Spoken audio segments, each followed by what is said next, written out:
policia civil, Lorena. Quan vosaltres digueu. però com és? Quan digueu vaig. Com vulguis. Val? Bé, perfecte, doncs moltes gràcies a tots per acudir a aquesta convocatòria. Com sabeu, tenim en procés d'exposició pública i període d'al·legacions el pla especial de la Marjal, que contempla la infraestructura esportiva d'un camp de golf, infraestructura esportiva en la qual des de Compromís ja fa moltíssim de temps que venim dient que no és el lloc més adient per a fer-la. Estem des de fa moltíssim de temps reclamant que aquest camp de golf no vagi en una zona protegida com és un espai com la Marjal, que afecta tant a les zones humides com a les zones protegides LIC i SEPA. El govern del Partit Popular ja sabeu quina és la seva estima pel medi ambient, ja sabeu quina és l'estima per allò que es diu sostenible i per tant des de Compromís anem a estar així en totes i cadascuna de les accions que el Partit Popular vulgui fer en contra d'aquests models mediambientals sostenibles i aquesta és una d'elles. Ja ho vam dir en el seu dia i així no ho vaig manifestar jo també a la comissió i al plenari passat que anàvem a començar una campanya de replega de signatures d'al·legacions de gent particular que estava en contra d'aquest camp de golf a la Marjal.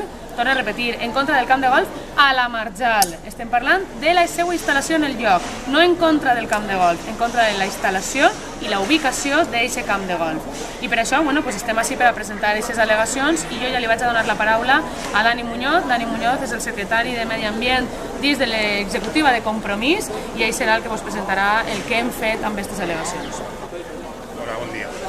Amb aquestes més de 3.500 al·legacions demanem al govern de la ciutat que modifique el pla especial de la Marjal, que escolti al poble, un poble que s'estima la Marjal i que ha demostrat una consciència ambiental per sobre d'interessos partidistes.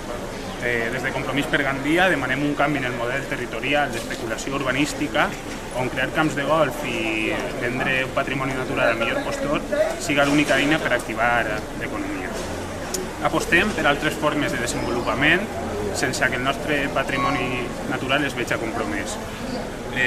Un model obert, innovador i on la sostenibilitat i la preservació del medi siguin les senyes d'identitat que caracteritzen la nostra ciutat. Gràcies. Estem parlant al voltant d'unes 3.600, 3.700 al·legacions. Per tant, jo crec que nosaltres ens donem per satisfets i demostrem amb aquestes 3.700 al·legacions que la gent de Gandia es preocupa pel medi ambient i es preocupa moltíssim per una zona tan sensible com és la nostra Marjal. Esperem que ara el Partit Popular, el govern del Partit Popular, prenga nota d'aquestes al·legacions i actua en conseqüència i retire d'una vegada per totes, que és el que hauria d'haver fet des de fa moltíssim de temps, aquest pla especial que contempla una infraestructura com un camp de golf en una zona protegida. ¿Alguna valoració respecte al plenari d'ahir? Del plenari d'ahir res més a dir, vull dir, la gent que el puga